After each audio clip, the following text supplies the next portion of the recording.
अस्सलाम वालेकुम।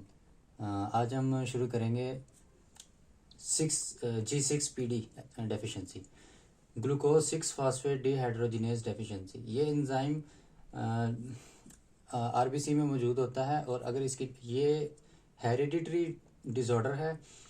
अगर हेरिडिटरीली ये इसकी डेफिशिएंसी हो जाए तो जो रेड ब्लड सेल होता है उसमें अगर इसकी डेफिशिएंसी हो जाए तो बहुत सारी कॉम्प्लिकेशंस बनती हैं, जिसको कहते हैं G6PDH डेफिशिएंसी। तो वो कॉम्प्लिकेशंस हम इसमें डिस्कस करेंगे। और सबसे पहले ये बताऊं कि ये एक्स लिंक ट्रेट है।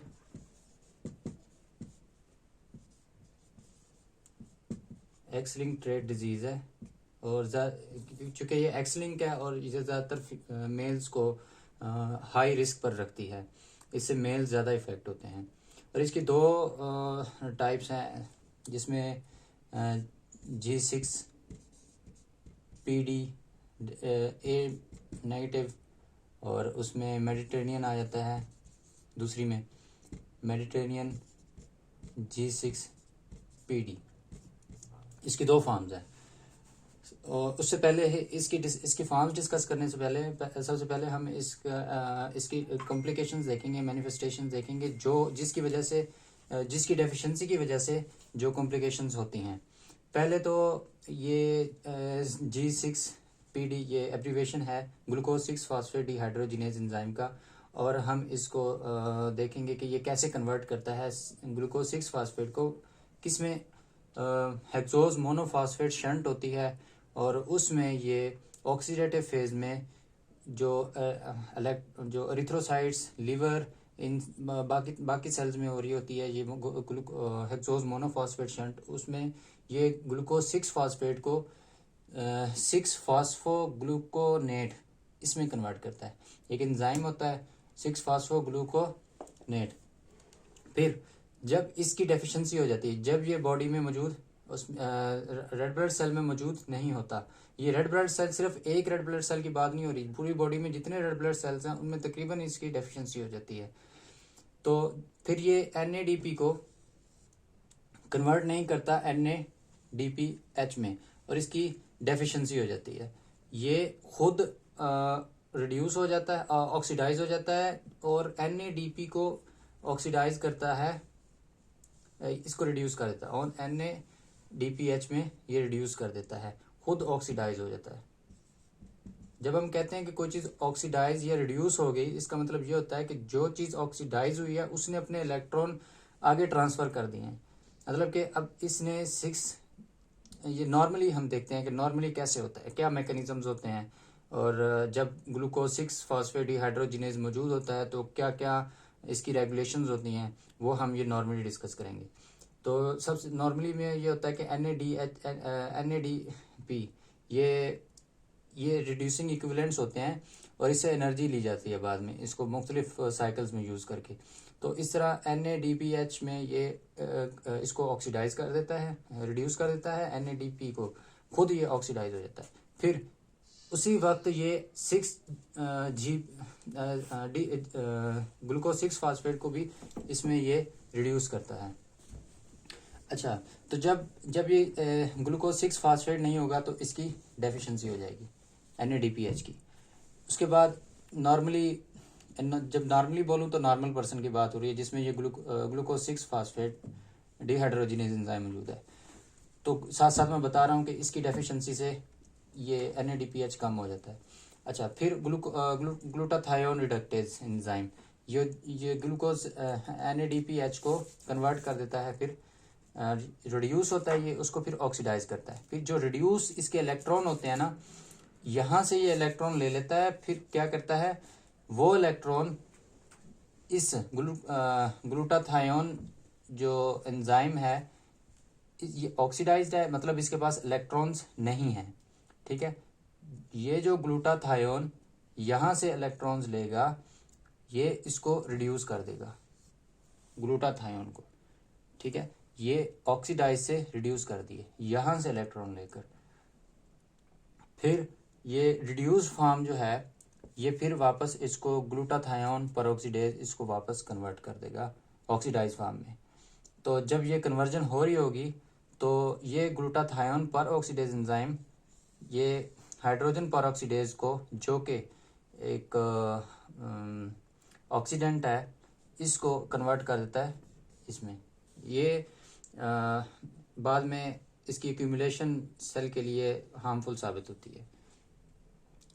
और इसके बाद कैटालिसिस एंजाइम होते हैं जो इसको कन्वर्ट कर देते हैं। ग्लूटाथायोन डिस्मुटेज होते हैं एंजाइम्स जो हाइड्रोजन पेरोक्साइड को वाटर में तब्दील कर देते हैं। और ये तो था नॉर्मली। अब देखें कि G6PD की डेफिशिएंसी हुई और उससे NADPH कम हो गया। NADPH कम हुआ तो उसके बाद देखें कि NADPH ने जो इलेक्ट्रॉन दिए थे वो ग्लूटाथायोन रिडक्टेज ने लेकर इसको रिड्यूस करवाया। तो जब ये ग्लूटाथायोन इसकी डेफिशिएंसी हो गई। अब ये ग्लूटाथायोन इसकी डेफिशिएंसी कैसे, इसकी डेफिशिएंसी से क्या जो बॉडी पर कॉम्प्लिकेशंस होंगी वो क्या होंगी, नॉर्मल रेड ब्लड सेल पर जो कॉम्प्लिकेशन होगी वो क्या होगी, वो देखते हैं कि ये जो ग्लूटाथायोन है रिड्यूस फॉर्म में है। अगर तो ये रिड्यूस्ड फॉर्म में रहे तो ये जो ग्लोबिन चेन होती है रेड ब्लड सेल में, रेड ब्लड सेल की हीमोग्लोबिन में जो ग्लोबिन प्रोटीन होती है उसकी जो चेन होती है उसमें सल्फाहाइड्रल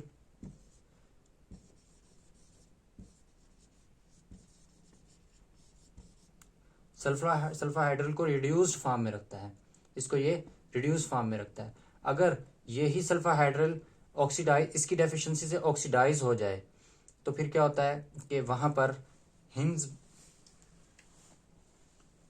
हिंज बॉडीज बन जाती हैं।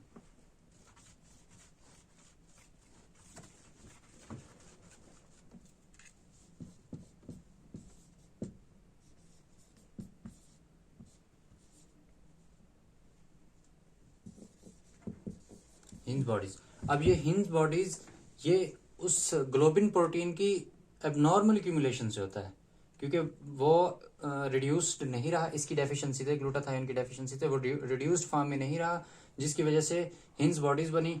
और हिंज बॉडीज फिर ये बाद में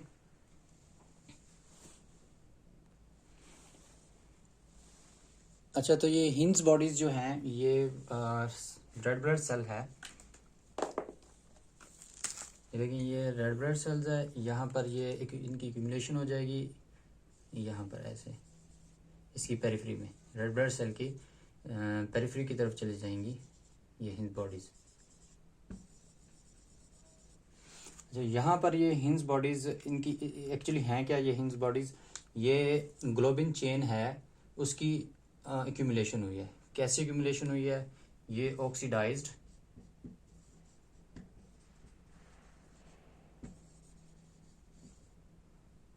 सल्फाइड्रिल हीमोग्लोबिन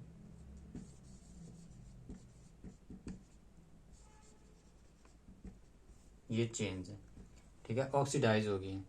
जो ग्लूटाथायोन था GS रिड्यूस फॉर्म में, अगर तो ये रिड्यूस फॉर्म में रहता है तो ये सल्फाहाइड्रल जो ग्लोबिन चेन के अंदर होता है, सल्फाहाइड्रल ग्रुप होता है, ठीक है, ये उसको रिड्यूस फॉर्म में रखेगा। अगर ये इसकी डेफिशिएंसी हो जाती है तो जो G6PD डेफिशिएंसी की वजह से फिर अल्टीमेटली फिर इसकी जब डेफिशिएंसी होती है तो फिर इसको ये इस सल्फाहाइड्रल ग्रुप को ग्लोबिन चेन में इसको रिड्यूस नहीं रख सकता, फिर ये ऑक्सीडाइज हो जाता है।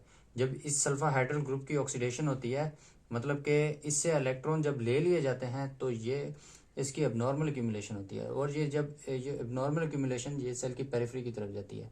अब ये जो पेरिफेरी की तरफ चली गई हैं तो या वहाँ पर जो साइनस हिस्टोसाइट जो मैक्रोफेजेस है, मैंने कहा था कि स्प्लीन में होते हैं, स्प्लीनिक कॉर्ड में जब ये जाएंगे तो वहाँ पर ये स्प्लीनिक कॉर्ड में या वहाँ पर ये रुक जाएंगे तो फिर वहाँ पर मैक्रोफेजेस आएंगे। मैक्रोफेजेस इसको जो हिंज बॉडीज हैं इसको ऐसे इंगल्फ करेंगे, हिंज बॉडीज को ये इंगल्फ कर लेंगे, उसको खा लेंगे। और जो सेल की अपीयरेंस होगी वो इस तरह होगी कि जैसे सेल को एक जगह से किसी चीज़ ने बाइट किया है, ये देखो वाइट अपेयरेंस है। तो इसी तरह मतलब हर तरफ से जहाँ पर हिंज बॉडीज मौजूद होंगी वहाँ से ये रेड ब्लड सेल्स इसको इंगल्फ कर लेंगे। तो सेल का साइज छोटा हो जाएगा तो सेल सफीरोसाइट बनेगा।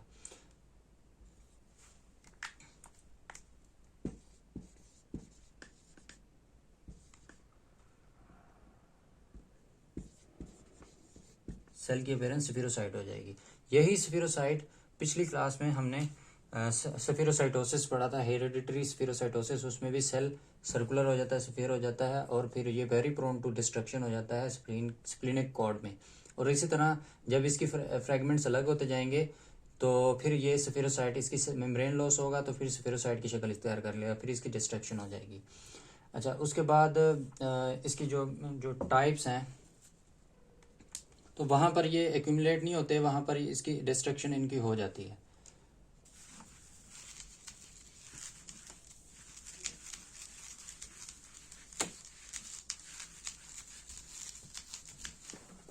उसके बाद इसकी टाइप्स हैं G6PD ए, G6PD मेडिटेरेनियन। ये ज़्यादातर मेडिटेरेनियन बेल्ट जो है मिडल एशियन कंट्रीज़ हैं और मेडिटेरेनियन सी के इर्द गिर्द जो कंट्रीज़ हैं वहाँ पर ये होता है। ये क्यों होता है ये हम डिस्कस करते हैं। और ये जो मेडिटेरेनियन ए है ये ज़्यादातर ब्लैक्स में होता है और G6PD ए है नेगेटिव, ये ज़्यादातर ब्लैक में। ये जो वेरिएंट है, ये दो वेरिएंट्स हैं, ये ज़्यादातर ब्लैक में होता है। और जो G6PD भी होता है ये नॉर्मल होता है। तो इसमें ये एंजाइम्स रेड ब्लड सेल्स में मौजूद होता है। अच्छा, तो ये जो मेडिटेरेनियन वेरिएंट है इसमें फेविज्म की तरफ की वजह से होता है। फेविज्म किसे कहते हैं? Fever been.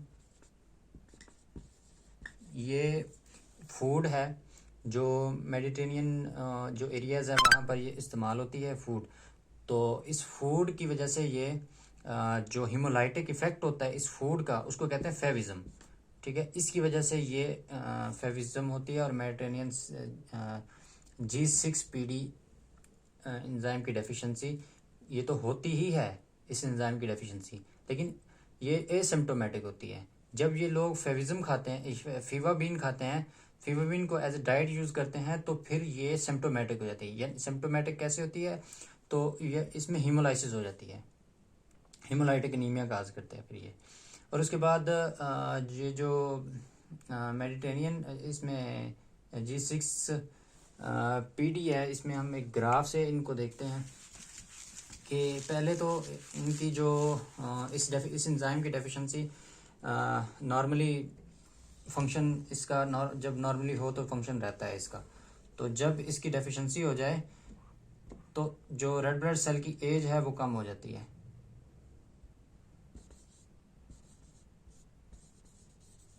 एक तरफ हम आरबीसी की एज और दूसरी तरफ percentage of enzyme activity.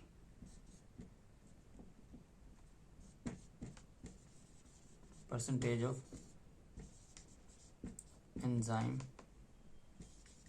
Activity को लेते हैं एंजाइम, ये enzyme activity glucose 6 phosphate dehydrogenase enzyme. यहाँ पर हम इसको 10 लेते हैं, यहाँ पर हम 50 और यहाँ पर 100। और एज हम लेते हैं आरबीसी की 120 डे होती है। और यहाँ पर हम लेते हैं 20, 40, 60, 80, 100। तो मेडिटेरेनियन में ये होता है कि इसका जो एंजाइम एक्टिविटी होती है वो कम होती है। इस तरह के लिए कि 50 से जो 55 तक, 50 से 55 तक इसकी एज, 50 से 55 दिन इसकी एज होती है। और मेडिटेरेनियन सी में और उसमें ग्लूकोज 6 फास्फेट डिहाइड्रोजिनेज ए नेगेटिव जो वेरिएंट है उसमें इसकी डेफिशिएंसी एंजाइम की डेफिशिएंसी की वजह से इसकी जो एज होती है आरबीसी की वो कम होती है, वो 25 दिन तक होती है। और जो बी वेरिएंट है, बी वेरिएंट में 100% होती है इसकी एक्टिविटी और एज भी इसकी कंप्लीट होती है। और ये जो इसकी डेफिशिएंसी है, एक तो ये इंट्रावास्कुलर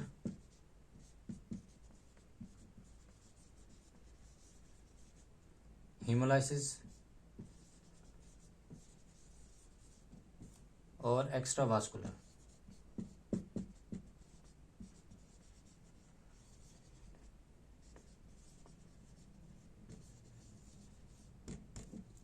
इंट्रावास्कुलर हीमोलाइसिस भी काज करती है और एक्स्ट्रावास्कुलर हीमोलाइसिस भी काज करती है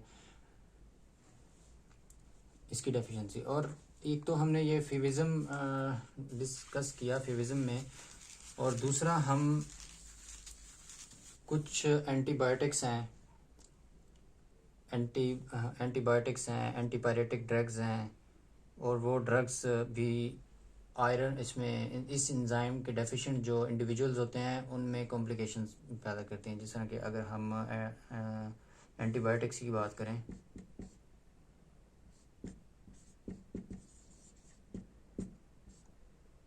एंटीबायोटिक्स में पहले सल्फा मेथोक्सा जोल, जो पेशेंट अगर इन G6PD डेफिशिएंट पीपल्स को दिया जाए तो वहाँ पर इसकी डेफिशिएंसी, वहाँ पर ये एसिम्प्टोमेटिक हो जाता है। ये पहले तो एसिम्प्टोमेटिक होता है, फिर सिम्प्टोमेटिक हो जाता है। तो इसकी वजह से फिर ये कॉम्प्लिकेशंस होती हैं, हीमोलाइसिस होती है, मेनली हीमोलाइसिस होती है। इसकी वजह से भी मेनली हीमोलाइसिस होती है। हम हीमोलाइसिस की इटियोलॉजी पढ़ रहे हैं, जिसमें HS हमने पढ़ा था पिछली वीडियो में, वो भी हीमोलाइसिस काज करता है, हीमोलाइटिक एनीमिया काज करता है, और ये भी इसके भी मेनली ये होता है कि हीमोलाइटिक एनीमिया काज करता है। और इसमें क्लोरम्फेनिकोल दूसरी है,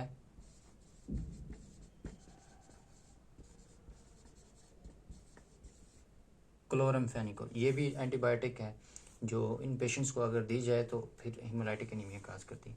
तो जब ये एंटीबायोटिक्स दी जाती हैं तो ये सिम्प्टोमेटिक हो जाती हैं। एंटीपायरेटिक्स हैं,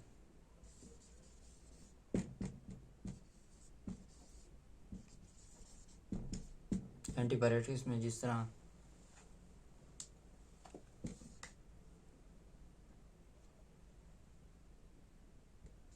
एसिड एमाइनोफेन,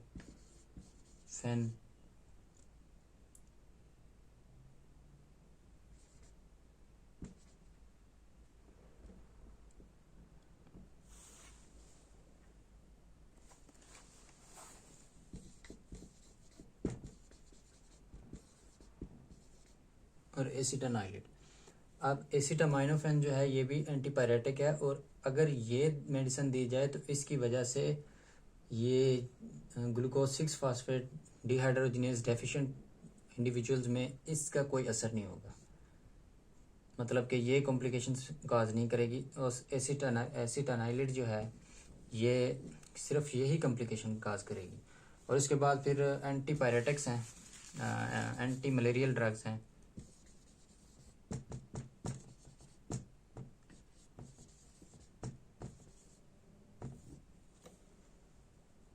एंटी मलेरियल ड्रग्स हैं, और उनमें एक होती है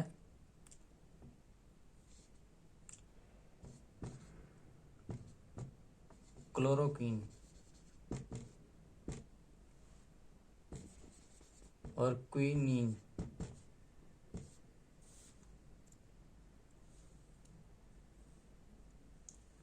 और एक होती है प्रीमाक्वीन।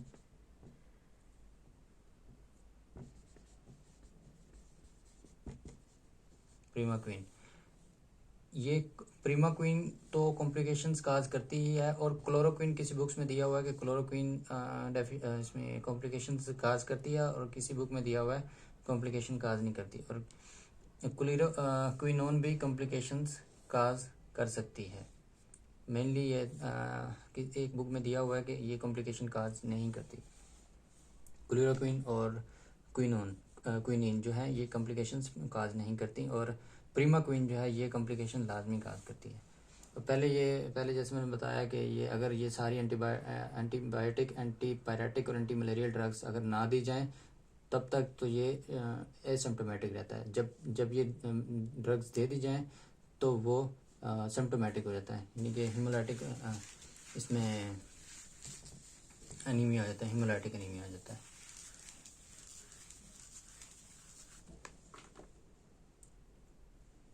तो ये इसके कुछ एंजाइम होते हैं मैसेंजर आरएनए पर। मैसेंजर आरएनए पर कुछ जीन्स मौजूद होते हैं मैसेंजर आरएनए के। वो जीन्स इस एंजाइम को बनाते हैं। अगर इन जीन्स में पॉइंट म्यूटेशन हो जाए,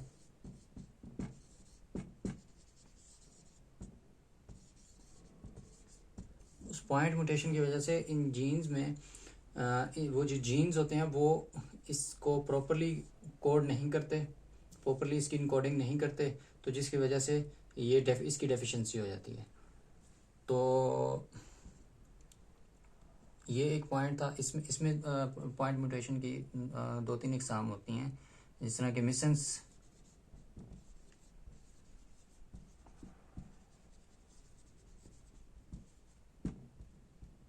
म्यूटेशन होती है, नॉनसेंस म्यूटेशन होती है,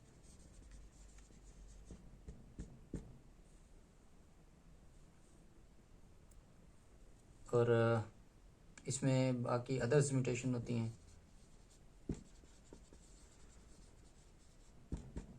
अदर म्यूटेशन में जो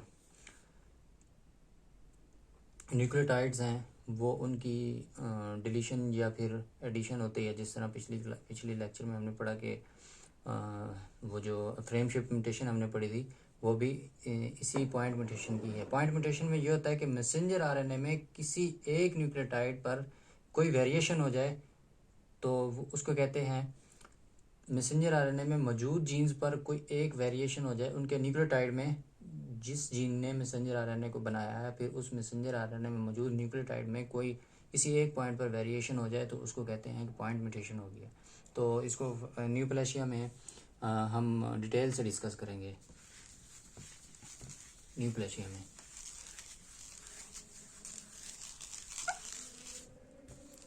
that's all about today's topic.